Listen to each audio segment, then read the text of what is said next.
오늘 말씀 제목은 인생의 광야에서입니다.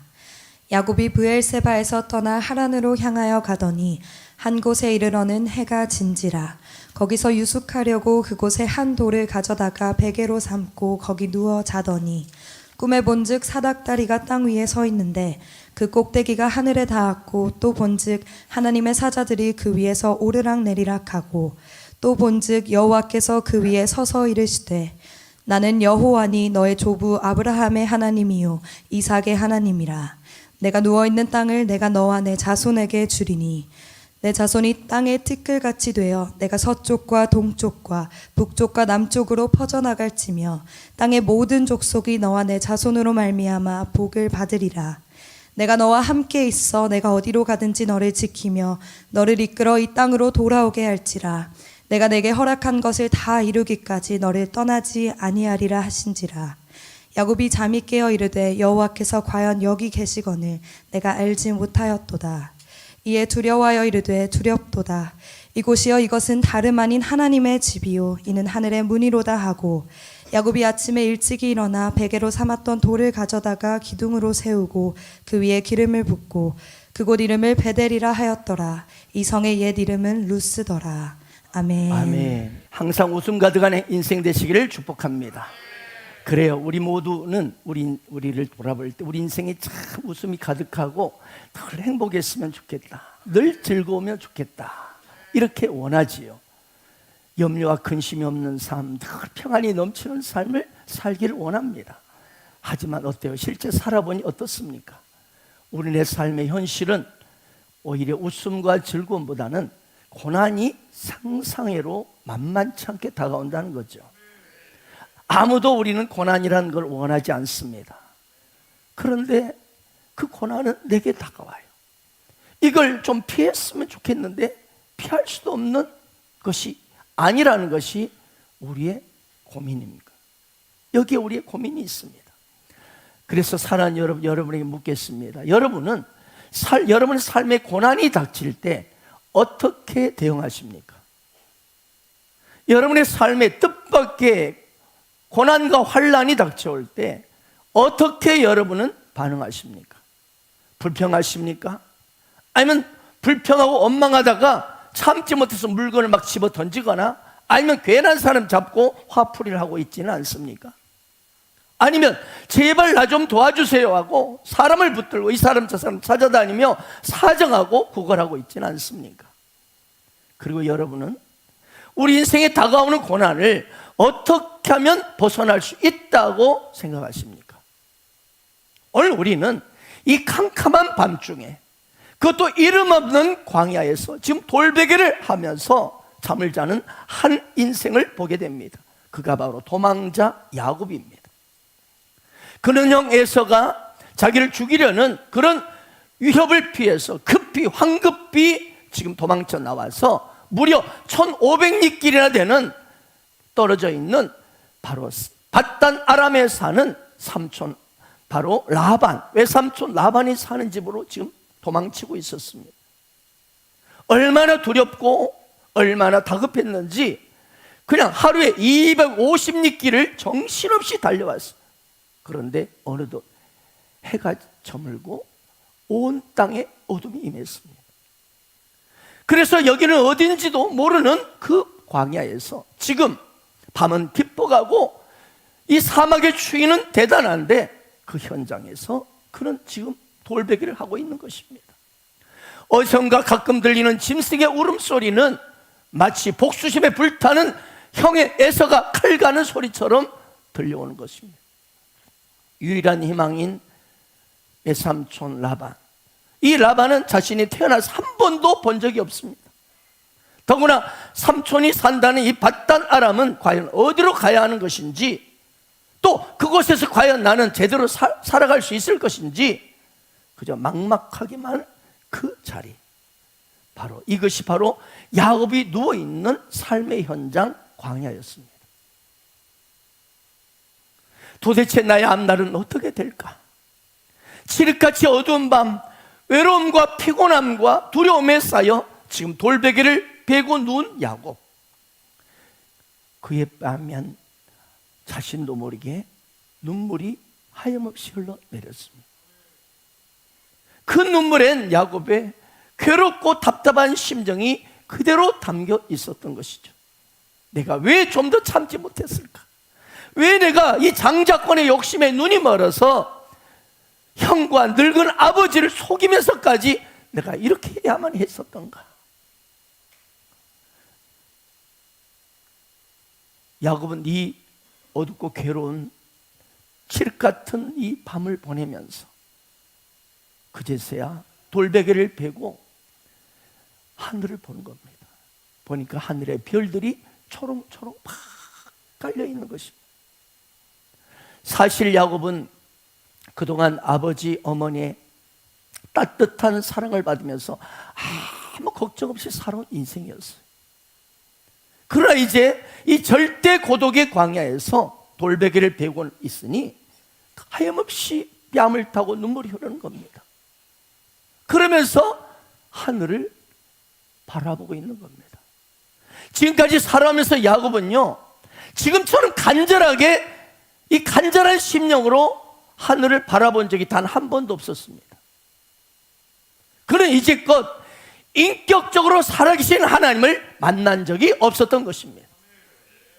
그러나 사랑하는 여러분, 이 기가 막힌 눈물의 장소, 고난의 장소에서, 이 인생의 광야에서 야곱은 비로소 제대로 하늘을 바라보는 것입니다. 그리고 드디어 하늘의 하나님을 만났다는 사실입니다. 할렐루야. 그래서 어느 영성신학자는 이렇게 말합니다.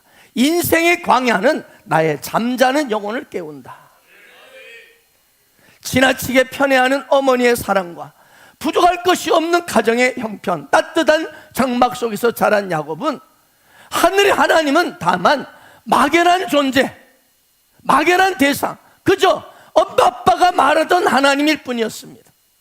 그렇게 살아왔습니다. 그래서 하나님을 찾지도 않았고 찾을 필요도 없었습니다. 왜? 나 평안하니까. 나 잘 살고 있는데 무슨 하나님이야. 그러나 오늘 돌베개를 베고 누운 이 광야 현장에서 눈물이 멈추지 않는 이 기가 막힌 고통의 순간에 비로소 야곱은 하늘을 제대로 바라보는 것입니다. 그러면서 거기서 영혼의 창문이 서서히 열리고 있었던 것입니다. 그렇습니다. 야곱은 이 절대 고독의 광야에서 돌베개를 베고 이제 제대로 하늘을 바라보다가 놀라운 하나님의 꿈을 꾸게 됩니다. 하나님을 만나게 된 것입니다. 그리고 하나님의 축복의 음성을 듣는 것입니다. 나는 여호와니 너의 조부 아브라함의 하나님이요 이삭의 하나님이라. 말씀을 띄워주세요. 내가 누워있는 땅을 내가 너와 내 자손에게 주리니 내 자손이 티끌같이 되어 내가 서쪽과 동쪽과 남쪽과 북쪽으로 퍼져나갈 땅의 모든 족속이 너와 내 자손을 말미암아 복을 받으리라.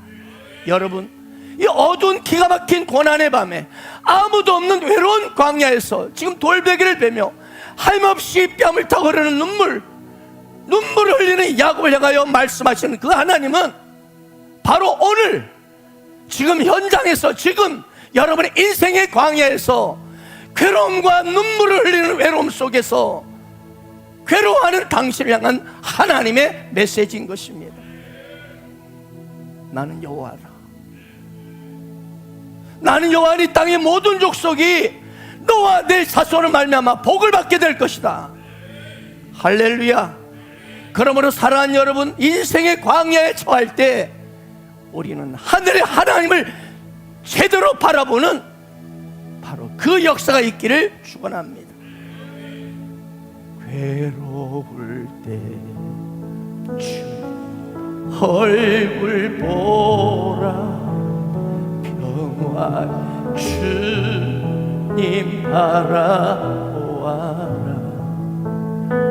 세상에서 친한 친구들아 위로해 주님 바라보아라.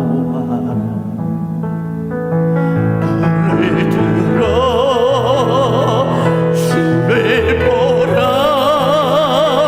내 모든 여 주께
어떻습니까?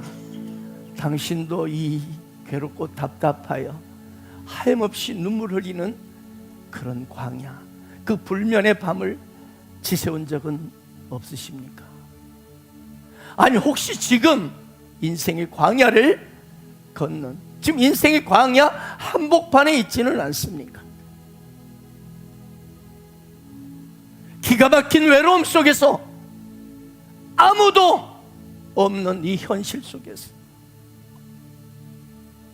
그렇다면 이 광야의 시간, 이 위기의 시간은, 이 괴로움의 시간은 결코 절망의 순간이 아니고 하나님과 가까워할 수 있는 절호의 찬스임을, 절호의 기회임을 믿으시 바랍니다. 하나님 이 광야의 시간에, 이 위기의 시간을 통해서 당신의 사랑하는 자녀의 영혼을 흔들어 깨우시기를 원하십니다. 내 잠자는 영혼을 흔들어 깨우시기를 원하십니다. 그래서 내 영혼이 활짝 하늘을 향하여 열려지기를 원하시는 것입니다. 그 현장을 오늘 야곱을 통해서 하나님은 내가 깨닫기를 원하시는 것입니다. 이 시대 겉으로는 웃고 있지만 속으로 울고 있는 분들이 너무나 많습니다.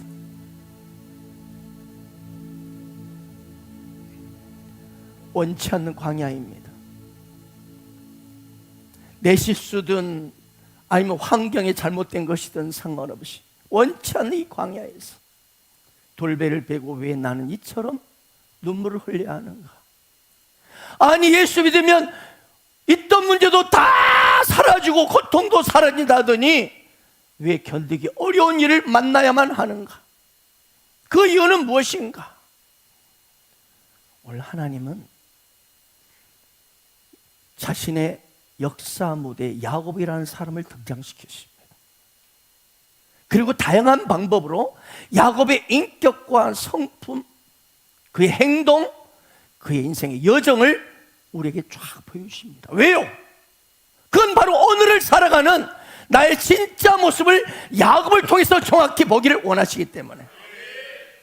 또한 이 엉터리 사기꾼 야곱을 인도해 가시는 이 현장을 보면서 하나님은 야곱 같은 나를, 이 사기꾼 같은 나를 어떻게 대하시고 어떻게 인도하시는지를 보여주기를 원하시는 것입니다. 다시 말해 우리 삶의 현실적인 질문에 대한 해답을 하나님은 야곱을 통해서 보여주기를 원하시는 거예요. 하나님 야곱에게 광야를 예비하셨습니다. 그리고 야곱의 인생을 광야로 내모십니다. 왜 하나님께서 야곱을 이 고통의 광야의 가운데 몰아넣으셨을까? 왜요? 왜 광야를 통해 하나님이 야곱에게 무엇을 말씀하기를 원하실까? 우린 이것을 발견해야 될 줄 믿습니다.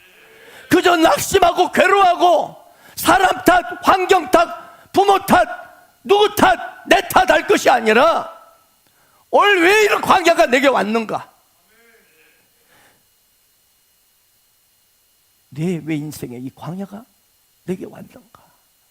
이것을 저와 여러분에게 하나님께서는 야곱을 통해서 제대로 말씀하기를 원하시는 거예요. 그 해답을 주시기를 원하시는 거예요. 야곱 말이나 낙타를 타고 지금 집을 떠났을 거예요. 미래에 대한 두려움이 가득 찼을 겁니다. 오늘 저녁은 어디서 자야 하나? 자다가 짐승한테 물려 죽는 것은 아닌가? 아니 강도한테 당하는 것 아닌가? 그리고 날이 새면 나는 아침에 어디로 가야 하나? 아침밥은 제대로 먹을 수 있을까? 순간순간 짧은 미래부터 먼 장래까지 생각하며 불안에 떨었을 겁니다. 야곱은요 처음으로 혼자가 되었습니다. 그동안 따뜻한 이 가족들과의 사랑 안에서 자랐어요. 근데 처음으로 혼자가 되었어요. 여러분, 이 혼자는요 지금 현실을 살아가는 우리 인생의 고독을 의미합니다. 수많은 사람을 오늘 또 만나고 함께 예배하지만 정작 나는 혼자라는 것을 느끼지 않습니까?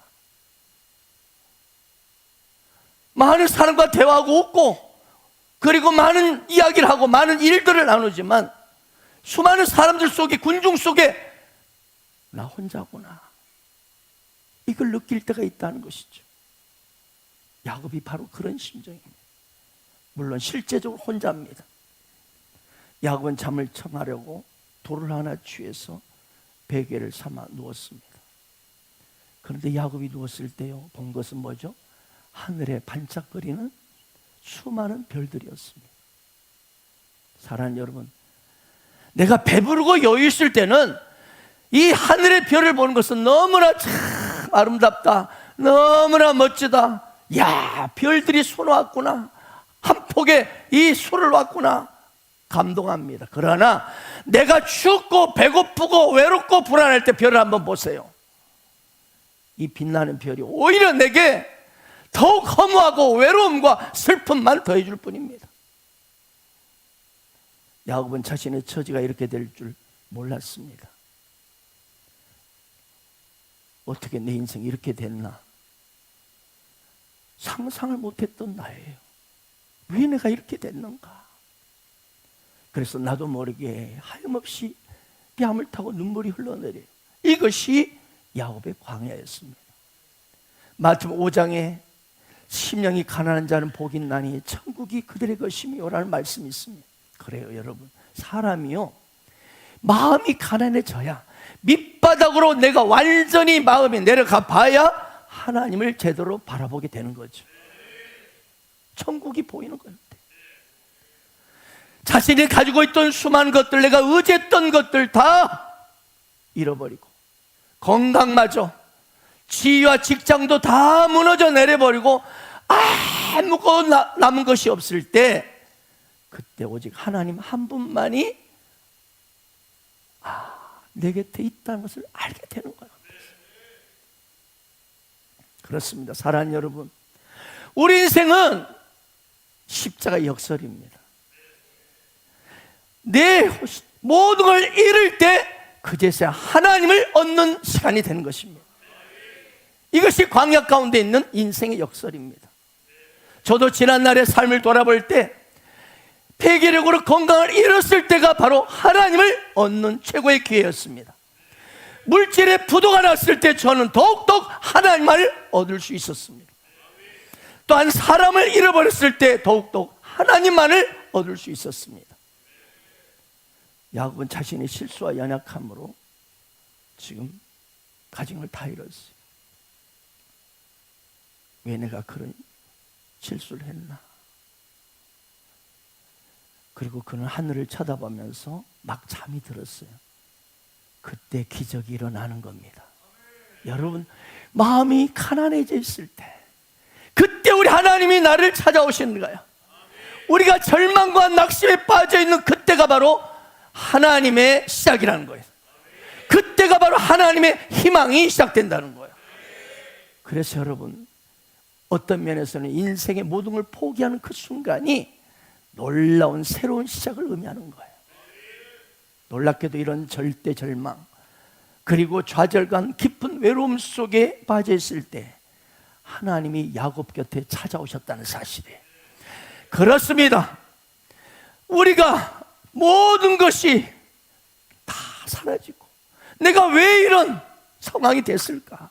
이런 깊은 좌절감, 낙심과 절망, 외로움에 빠져 있을 그때가 하나님이 우리에게 가까이 다가오는 시간이라는 거죠. 하나님과 만나는 절정의 시간이 바로 광야라는 것입니다. 그래서 절대 절망의 밤이 깊어갈수록 희망의 새벽은 내게 가까이 다가오는 거예요. 이 놀라운 역설의 진리를 가슴에 깊이 새기기를 축원합니다. 이제 13절, 14절 다시 한번 보겠습니다. 한번 같이 읽습니다. 시작.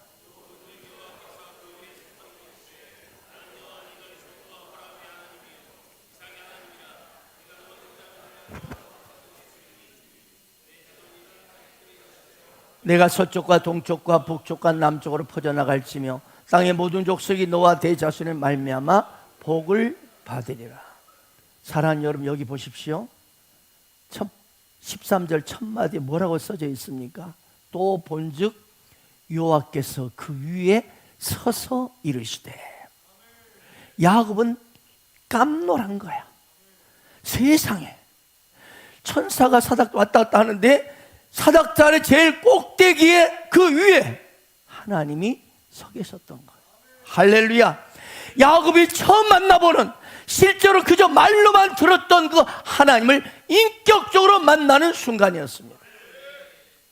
야곱은 경건한 아버지와 어머니 리브가로부터 그동안 하나님에 대해서 정말로 수차례 귀가 따가울 정도로 많은 말을 들었고 실제로 성경 교육도 받았을 겁니다. 그는 하나님께 또한 제사도 수없이 드렸을 겁니다. 왜? 하나님을 경외하는 경건한 가정이기 때문에. 오늘날로 말하면 예배를 수없이 드렸을 거예요. 주일날 꼭꼭 안 빠지고 예배를 드렸을 거예요. 그러나 야곱은 하나님을 인격적으로 만난 것은 이 광야가 처음이었습니다. 여러분에게도 이런 축복이 있기를 바랍니다. 교회에 나와서 하나님 믿노라 하면서도 예배도 많이 드리고 설교도 듣고 두 손 들어 찬양도 합니다. 그리고 교회에서 이런저런 봉사도 합니다. 그러나 하지만 하나님을 만나지 못한 지 5년, 10년, 심지어 20년 이상을 신앙생활을 하는 사람이 이 땅에 많다는 사실이에요. 혹시 여러분이 그 사람은 아닌지 모르겠어요. 그러므로 우리는 하나님을 이 머리로 지식으로 믿는 걸 넘어서서 만나야 합니다. 인격적으로 만나야 하는 거예요. 지난날 막연한 하나님, 지식으로 관념으로 하는 하나님, 그저 남들의 하나님, 그저 듣기만 하는 하나님, 아빠 엄마의 하나님이 아니라 나의 하나님으로 만나야 하는 거예요. 그리고 내가 인격적으로 우리 하나님을 만날 때 그 광야는 더 이상 절망과 고통과 외로움의 광야가 아니라 새벽을 기다리는 희망의 장소가 되는 것입니다. 할렐루야. 오늘 본 말씀 보면 야곱이 보십시오, 하나님을 만난 것이 아니라 하나님이 야곱을 만나러 오셨어요. 만나주러 오셨어요. 그러면 전에는 하나님이 야곱에게 그러면 오시지 않았을까요? 아니죠. 천만에요. 하나님은 야곱에게 이미 함께하고 계셨어요. 다만 야곱이 지 생각이 강하고 지의 어떤 이 생각과 이 논리가 강하고 자기 교만이 강하기 때문에 하나님이 함께도 몰랐을 뿐이에요. 여러분, 마음이 가난하지 않는 사람은요 하나님 몰라봐요. 가까이 있어도 몰라본다니까요. 하나님이 어디 계셔? 보여줘봐. 보여주면 믿을게. 차라리 내 주먹 믿지, 헛소리 하지 마. 그러면서도 예배를 드립니다.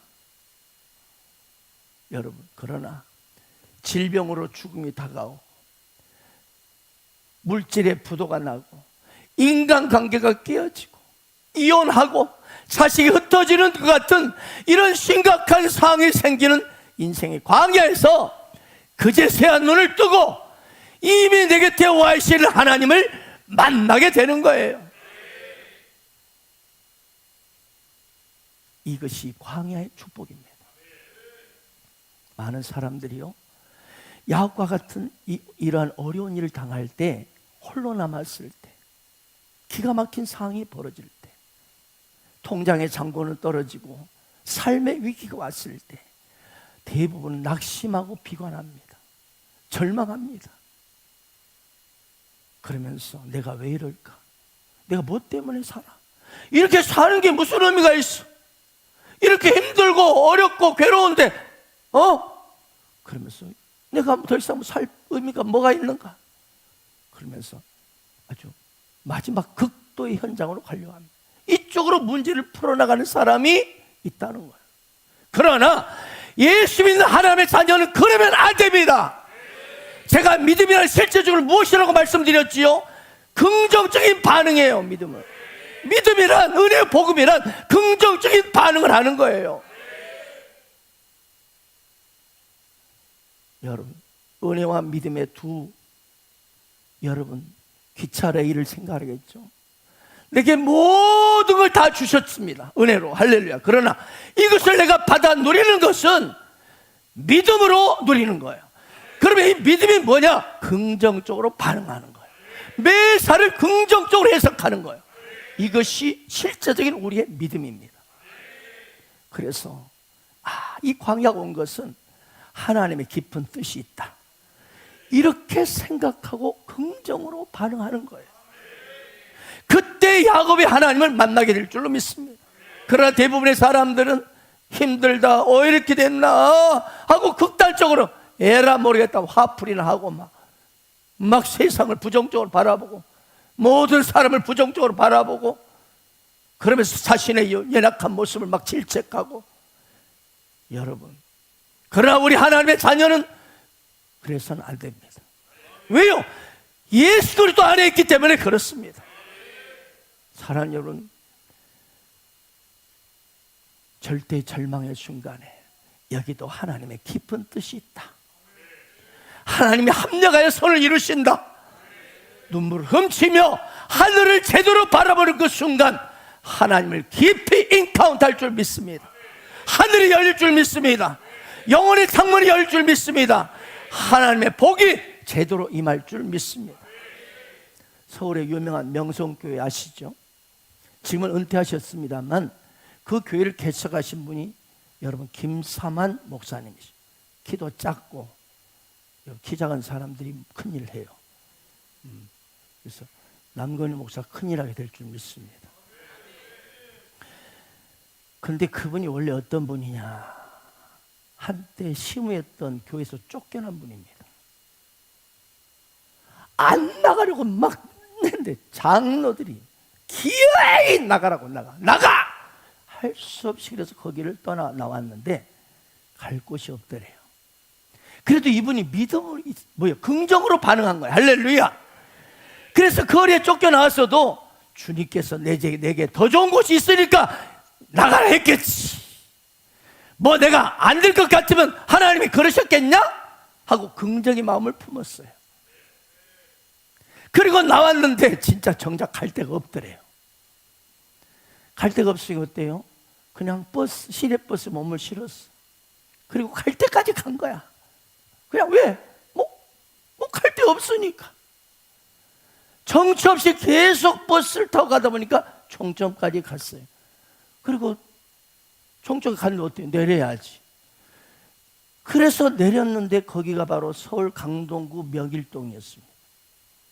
그래서 명일동에 복음의 소리가 되게 하소서라는 의미로 명일동 소리성 해서 명성교회라고 이름을 짓고 개척을 했답니다. 그런데 나왔던 그분이 지금은 성도가 5만 명이 넘고 새벽기도 하면 세계적으로 가장 유명한 명성교회를 일으킨 것입니다. 김 목사님은 말씀합니다. 쫓겨나올 때는 참으로 비참했지만 그때가 오직 하나님만을 바라보게 하는 시간이었습니다. 그랬더니 고통의 시간이, 눈물의 시간이 바로 오늘의 명성교회를 이루게 하셨습니다. 만약 그 광야 시간이 저에게 없었더라면 제가 어떻게 됐을까? 그 광야 시간이 제게는 엄청난 축복의 전환점이 되었습니다.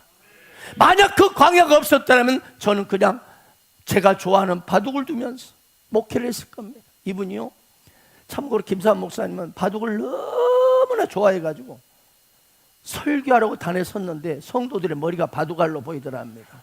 검정 바둑, 흰알 검정 바둑. 그래서 자칫하면 아멘 해야 되는데 아다리 할 뻔했던 거예요. 그걸 걱정했대요. 아다리 할까 봐. 자신의 고백이에요. 아무튼 바둑을 두면서 적당히 사례비만 축내는 목사, 하루하루 바둑알로만 소일하는 그런 목사로 인생을 그냥 마감했을 것인데, 그 광야가 오늘의 나를 있게 했다. 그 광야가 오늘의 나를 있게 하셨고, 하나님도 너무나 큰 은혜를 받게 했고, 하나 말할 수 없는 축복을 받았다고 고백하는 거예요. 여러분, 그렇습니다. 그래서 성경은요, 광야는요, 하나님 당신의 자녀들, 백성들 훈련시키는 장소예요. 여러분, 우리 예수 그리스도를 믿는 성도의 광야는 뭐예요? 훈련 장소예요. 훈련 장소.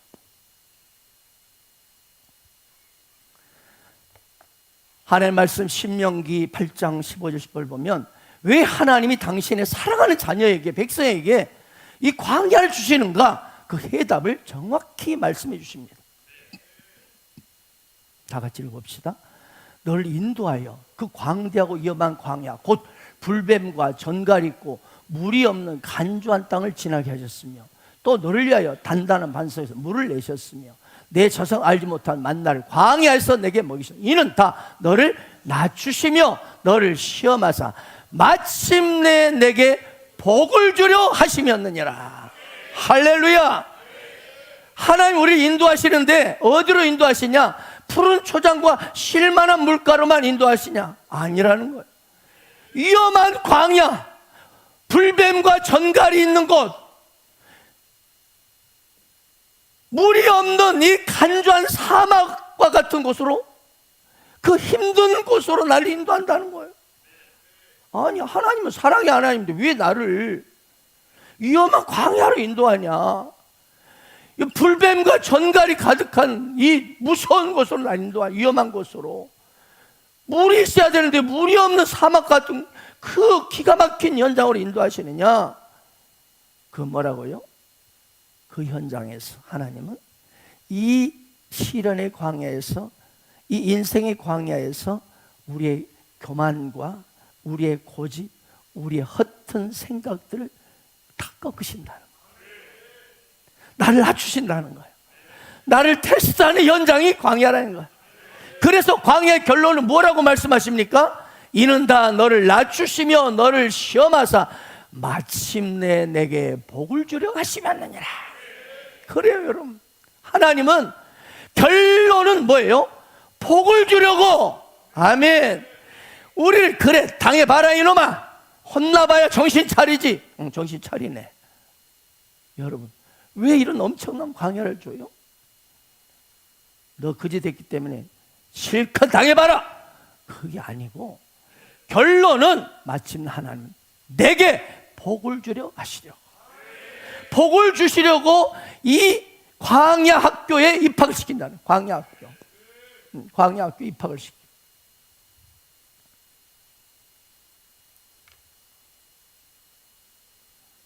이는 다 너를 낮추시며 너를 시험하사 마침 내게 복을 주려 하시면.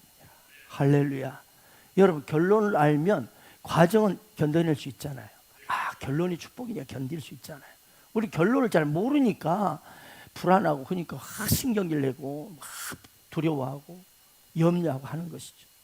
여러분, 우리 성도의 그리스도 예수 안에 있는 우리는 현재의 삶이 광야일지라도 결론이 뭐예요? 내게 복을 주려 하심이라. 그래서 예수 그리스도를 믿는 자의 결론은 축복입니다. 그래서 하나님은 이렇게 분명 우리에게 말씀하셨어요. 하나님을 사랑하는 자, 곧 그의 뜻대로 부르심을 입은 자들은 모든 것이 합력하여 선을 이루느니라. 하나님은요, 당신이 쓰시고자 합니까? 쓰시고자 하는 사람은요, 사용하시기 전에 반드시 인생의 광야를 몰아넣습니다. 제가 하나님께 쓰임받는 인생들 다 봤어요. 성경을 보니까 그래. 성경을 보니까 예수님도, 바울도, 모세도, 다윗도, 다니엘도 다 광야학교 졸업생들이야. 여러분, 광야학교를 반드시 거치게 만드는, 여러분, 광야학교 입학을 여러분 기뻐하시 바랍니다. 여러분, 이 제자학교가 광야학교입니다. 광야학교 제자 훈련을 통해서 여러분의 고집과 여러분의 못된 하나님 앞에 이 필요 없는 잡석들을 다 제거하십니다. 할렐루야. 그래서 광야학교, 이 제자학교에, 셀교의 제자학교 끝까지 버티고 졸업하는 사람 보면 다 하나님 앞에 쓰임 받는 이유가 여기에 있어요. 여러분, 광야학교는요 뭐예요? 축복의 장소입니다. 사랑하는 여러분, 하나님께, 예수님께서 베드로에게 가장 하고 싶은 이야기를 언제 하셨다고 여러분 생각하십니까? 함께 그냥 자고 먹고 같이 다니시고 그랬어요. 많은 것들을 베드로에게 가르치셨죠. 그러나 정작 예수님께서 베드로에게 당신의 마음의 깊은 심정을, 부탁을 언제 말씀하셨느냐? 디베라 광야였습니다. 디베라 바닷가였어요. 여러분, 디베라 바닷가 어떤 곳이었나요? 그때 베드로가 실패하고 아무것도 나는 실패자야, 나란 놈은 이런 놈은 쓸데없는 놈이야 하고 좌절과 절망의 현장에 있었던 그 광야가 디베라 바닷가였습니다. 최후의 만찬을 할 때 큰 소리 빵빵 쳤습니다. 나도 주님과 함께 죽으면 죽을지언정 결코 저놈들과 달리 나는 끝까지 주님 버리지 않고 함께 죽으면 죽습니다. 큰 소리 쳤던 베드로. 그러나 어린 계집종의 말 한마디에 여지없이 무너진 내 자신을 보면서 통곡했잖아요. 울며 통곡했습니다. 뭐예요? 나라는 놈 이런 놈이구나. 여러분, 광야를 통해서 나의 실체를 발견하는 것입니다. 여러분, 광야가 없으면 내가 어떤 사람이 제대로 몰라. 내가 아주 잘 나가고 막 나 다 뭐 끝내주는 사람 같아. 아니, 자신의 실체를 발견했어. 그리고 이런 놈이구나. 나라는 놈은 이 시몬, 흔들리는 갈대구나. 그러면서 디베라 바닷가로 다시 고기 잡으러 돌아갑니다. 다시 옛날 직장으로 가려 하는 거예요. 밤새 고기를 잡으려 했는데 마음이 심란하지 무슨 고기가 잡히겠어요? 헛금질하고 있던 그 시간, 그 실패의 시간, 그 기가 막힌 상처와 슬픔을 보듬고 고독을 가슴에 품고 그가 그물을 내리고 있는 그 디베라 바닷가, 한마디로 인생의 광야에 서 있을 그때 누군가가 내게 다가오죠. 그리고 말씀합니다. 그물을 배오른편에 던지라. 그리하면 얻으리라. 바로 주님이셨습니다. 부활의 주님이셨습니다. 그때 비로소 베드로는 육신의 인간적인 주님이 아니라 인격의 주님을 만난 것입니다.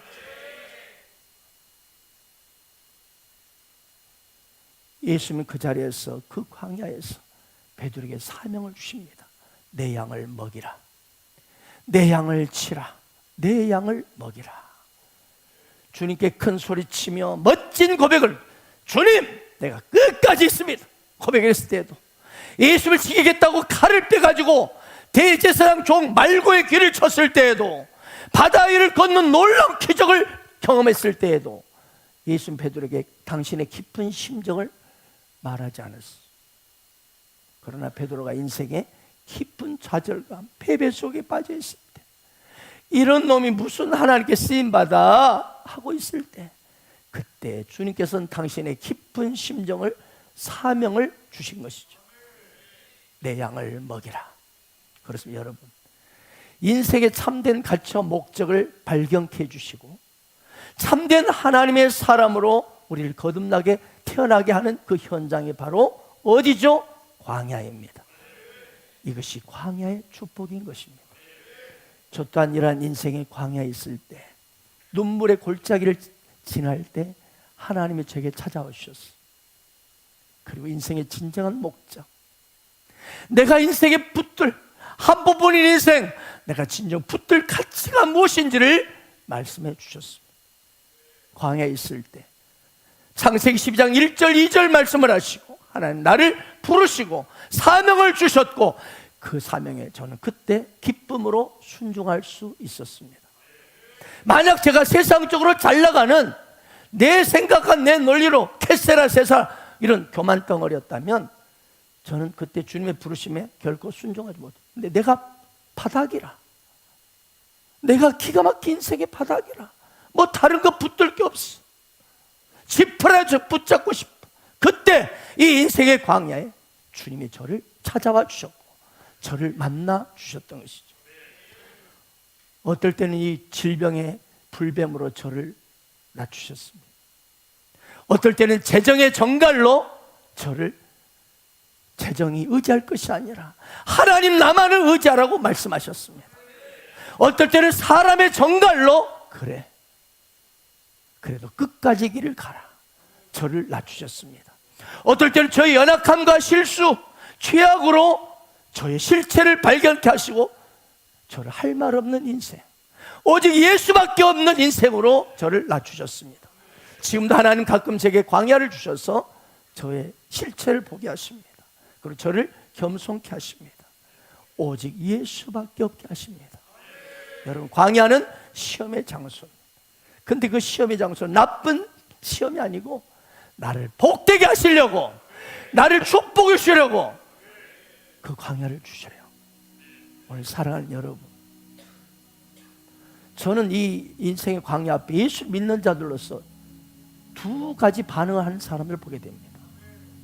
한쪽은 오늘 야곱처럼 제대로 하나님을 붙잡고 하나님 앞에 사명받고 그렇게 베드로처럼 다시 일어나 멋지게 달려가는 사람이 있는가 하면은 한탄하고 자신의 실수를 막 스스로 정죄하고 그리고 상대방을 비난하면서 내 인생 그래 이렇게 사는 거지 뭐, 이렇게 대충 살아가는 그런 두 부류의 인생을 보았습니다.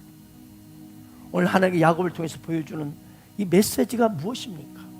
여러분, 광야는 당신의 자녀를 실체를 드러내게 해주시고 나의 교만과 인간적인 성품들을 드러내게 하시고, 그리고 내가 진짜 나아가야 할 삶의 방향이 무엇인지, 내가 무엇을 가치를 두고 달려갈 것인지를 온전히 보게 하는 자리가 광야인 것입니다. 교만과 욕심과 그리고 인정과 그런 어떤 욕정으로 믿음 없이 살았던 나의 가면이 벗겨지고 그럴듯한 논리가 깨어지는 곳이 광야입니다. 그러게 광야는요, 하나님의 사랑의 터치가 시작된 곳입니다. 주님의 지혜와 사랑, 그 끝없는 사랑, 그분의 엔들리스 러브, 그분의 위대한 사랑이 얼마나 값지고 아름다운가를 발견하는 곳이 바로 광야입니다. 그래서 그분의 지혜와 그분의 능력은 가히 측량할 수 없도다. 온통 두 손 들어 마음껏 주를 찬양하게 만드는 곳이 광야인 것입니다. 혹시 지금 그 인생의 광야를 지나고 있는 분이 계십니까? 그곳에서 하나님의 음성을 들으시는 귀한 축복이 있길 바랍니다. 믿음으로 반응하기를 원합니다. 긍정으로 해석하기를 원합니다. 분명 오늘 약속하시죠. 하나님, 사랑하는 여러분, 하나님의 이 광야의 끝은 너를 축복하려 하심이라. 다 너를 낮추시며 너를 시험하사 마침 내게 복을 주려 하셨습니다. 여러분, 인생 광야에 있을 때 앞으로 인생 광야 닥칠 수 있습니다. 그때 오늘 이 말씀을 가슴에 새기시고 그때 오히려 하나님 만나는 절정의 시기임을 알고 눈을 들어 주를 바라보는 여러분, 우리 가족들 되기를 축복합니다. 그럴 때 그 광야에서 그분이 우리를 만나주시고 그분의 사명을 주시고 그분의 놀라운 축복 우리에게 주시라고 믿습니다. 이 자리에 계신 사랑하는 우리 모든 가족들이 광야학교를 잘 졸업하셔서 승리의 인생, 위대한 인생으로 달려가기를 주 예수 이름으로 축원합니다. 아멘.